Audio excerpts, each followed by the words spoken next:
दोस्तों ऑस्ट्रेलिया से एक बहुत बड़ी खबर आई है। There is a change in the legislation specially in relation to international education. International students को ये बहुत बड़े लेवल पे इम्पैक्ट करने वाला है। सबसे बड़ी जो इम्पैक्ट है, सबसे बड़ा इसका जो टैग लाइन है कि Australia is likely to cap the number of international students where a provider has not delivered a course to international students for a period of 12 months, their registration will be cancelled। जो student की movement onshore जाके होती थी x university से Y college में, x university से Y university में, तो वो जो मूवमेंट करवाने वाले एजेंट्स थे उनको अब कमीशन नहीं मिलेगा। जो भी रिसेंटली आपने देखा कि ऑस्ट्रेलिया में बहुत ज़्यादा वीज़ा जो रिफ्यूज़ हुआ इसलिए हुए because there was no cap, so number of students applying for visa was very on the rise because Australia इस टाइम पे नंबर 1 अट्रैक्टिव डेस्टिनेशन है। उसी प्रोवाइडर के पास अप्लाई करो जहां आप जाके पढ़ना चाहते हो।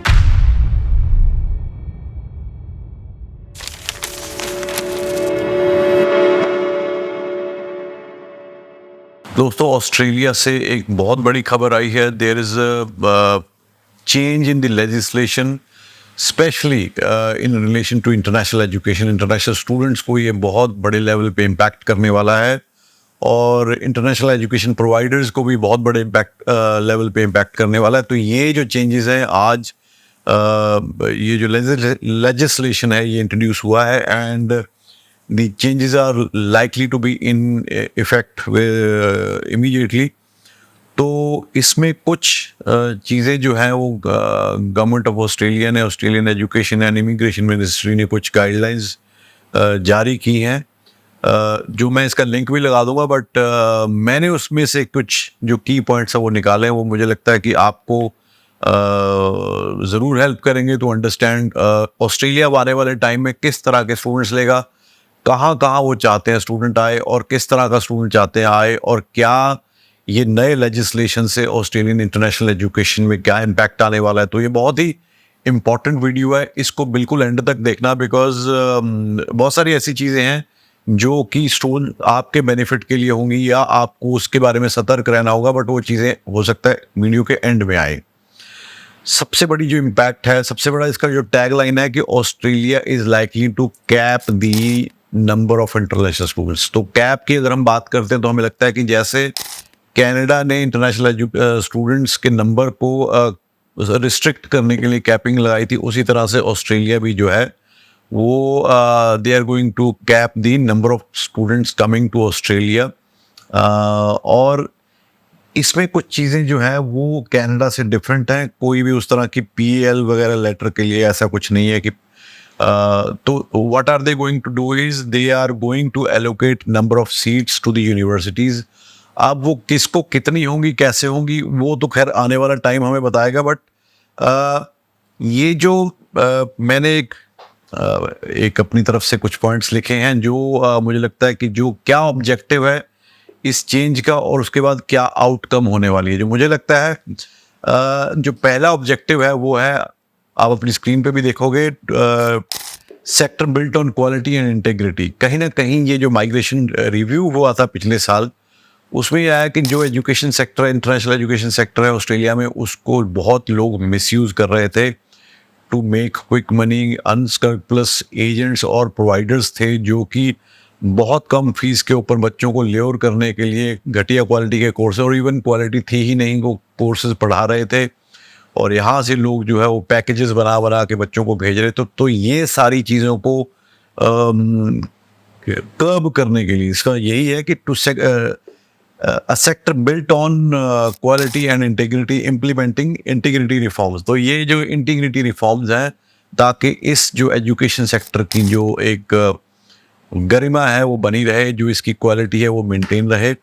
अब इसमें क्या क्या कर रहे हैं, English language requirement of student visa was raise. ये आपको पता है कि इंग्लिश लैंग्वेज रिक्वायरमेंट बढ़ा दी हैं। जेन्युइन स्टूडेंट रिक्वायर जो जीटी है that is replace by GTS, जो जीएस जो कि जेन्युइन टेस्ट है। अच्छा, उसके बाद discount providers looking for a quick return by offering lower fee and shorter durations compete against general। हाँ, तो उन्होंने बोला कि जो ये डिस्काउंट प्रोवाइडर्स थे जो कि कम फीस वाले, देखो होता क्या था आपको सभी को पता है, बच्चा यहाँ से एडमिशन लेके जाता था यूनिवर्सिटी में, क्योंकि उसको पता है यूनिवर्सिटी का वीज़ा आएगा, यूनिवर्सिटीज़ की fees are higher as compare to हम छोटे वेट प्रोवाइडर्स की बात करें। तो ये क्या करते हैं, मान लो किसी यूनिवर्सिटी की 6 महीने की जो फ़ीस है वो $15,000 है, जो कि एवरेज हम 6 महीने की लगा के चलते हैं।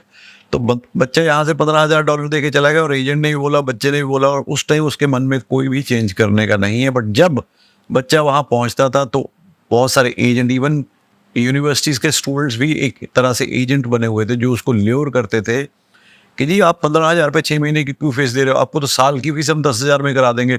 तो उस तरह के जो डॉजी प्रोवाइडर्स थे, जो डिस्काउंट दे के ल्योर करते थे स्टूडेंट्स को, और उसमें बच्चे को नहीं पता था, क्वालिटी एजुकेशन तो थी ही नहीं, तो वो चीज़ जो है उसको इन्होंने बंद किया है, या उसको ये चेंज करने वाले हैं। Providers seeking to enter the international education market will be required to have delivered courses to domestic students for 24 months in most of the circumstances. अगर अब कोई एजुकेशन प्रोवाइडर यानी कि कोई प्राइवेट कॉलेज वहाँ पे खुलता है, तो वो इंटरनेशनल एजुकेशन को तभी इंटरनेशनल स्टूडेंट्स को तभी रिक्रूट कर पाएगा, पहले उसको कम से कम 2 साल डोमेस्टिक स्टूडेंट्स को पढ़ाना पड़ेगा। Where a provider has not delivered a course to international students for a period of 12 months, their registration will be cancelled. बहुत सारे इसमें ये सिंपल चीज़ ये है कि कोई भी एजुकेशन प्रोवाइडर, ये वही होंगे जो प्राइवेट कॉलेजेस खुले हुए हैं, अगर वो पिछले 12 महीने से उन्होंने किसी भी इंटरनेशनल स्टूडेंट्स को नहीं पढ़ाया, तो उनका जो लाइसेंस है वो कैंसिल कर दिया जाएगा। A ban on agent commission for onshore student transfers between providers removes incentive for scrub plus agents and providers to poach student.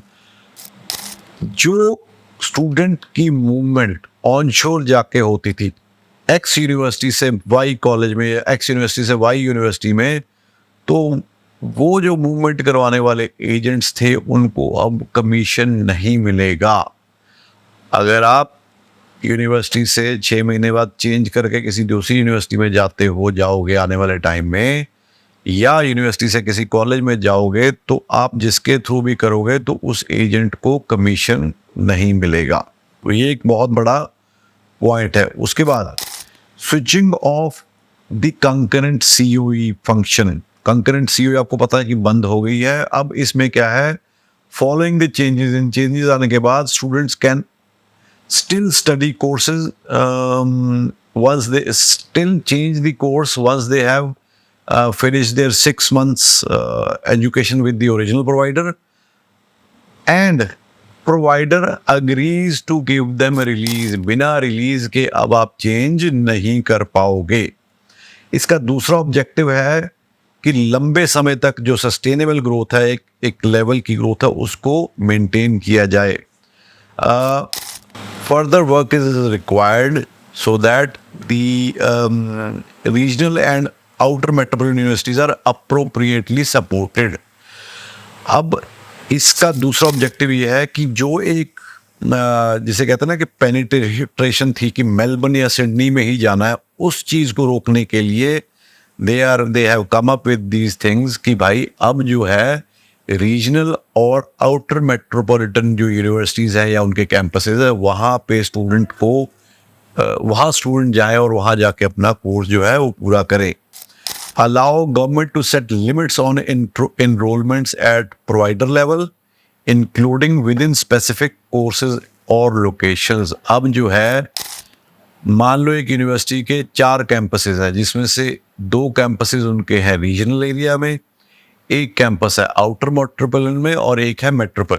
तो अब डिपेंडिंग अपॉन द कैंपसेस और इवन कोर्सेज भी सीट्स जो है वो एलोकेट होंगी, और ये बिल्कुल लाइकलीहुड है जो number of seats allocation to regional universities या रीजनल कैंपसेस ज़्यादा होंगी as compare to the metropolitan universities और मेट्रोपॉलिटन कैंपसेस।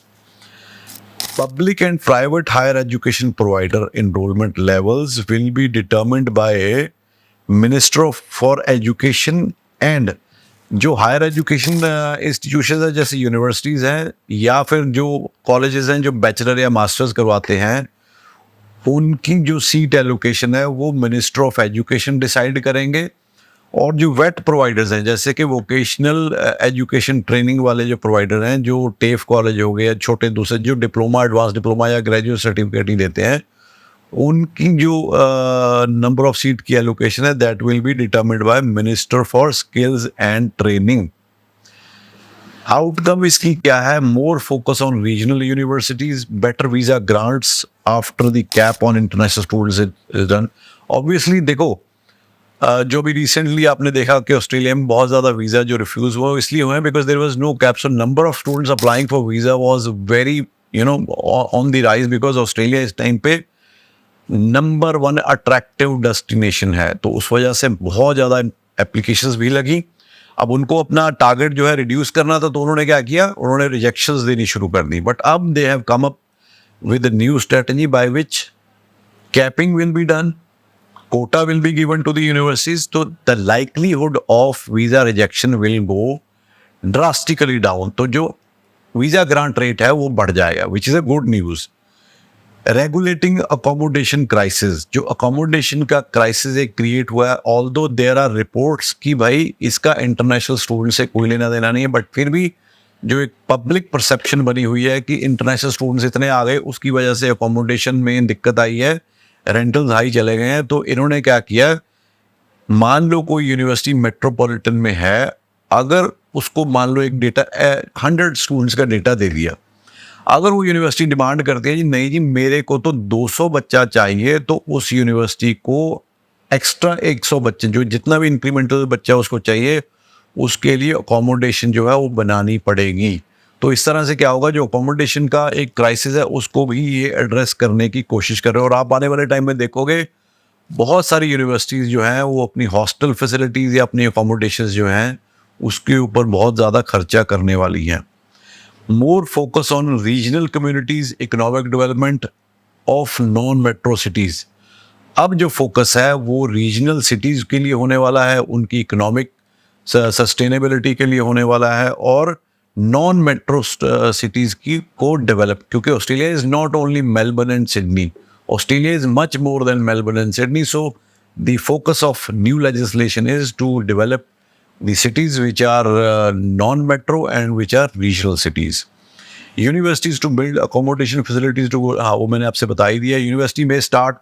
हाँ, अब इसके बाद होने क्या वाला है, चांसेस हैं कि जो यूनिवर्सिटीज़ हैं वो एप्लीकेशन फ़ी चार्ज करने लग जाएं, क्योंकि अब नंबर ऑफ सीट्स, तो हर एक सीट जो दी जाएगी स्टूडेंट को उसके ऊपर एक प्रीमियम होगा। यानी कि जिस तरह से आपने देखा है कि आज की डेट में कनाडा में भी जो पीएल लेटर्स हैं, तो the providers colleges are making sure कि हम पीएल लेटर उसी को दें जो बच्चा सीरियस है, जिसने फीस जमा कराई है, क्योंकि वो लिमिट हो गई ना, एक स्केर्सिटी ऑफ रिसोर्स हो गया, तो वो they do not want to waste that PL. उसी तरह से यहाँ पे भी they do not want to waste their seat, तो वो अपनी एक एप्लीकेशन फीस जो है, जैसे ग्रिफिथ यूनिवर्सिटी तो लेती है $50, बाकी भी कुछ एक दो और लेती है, तो इट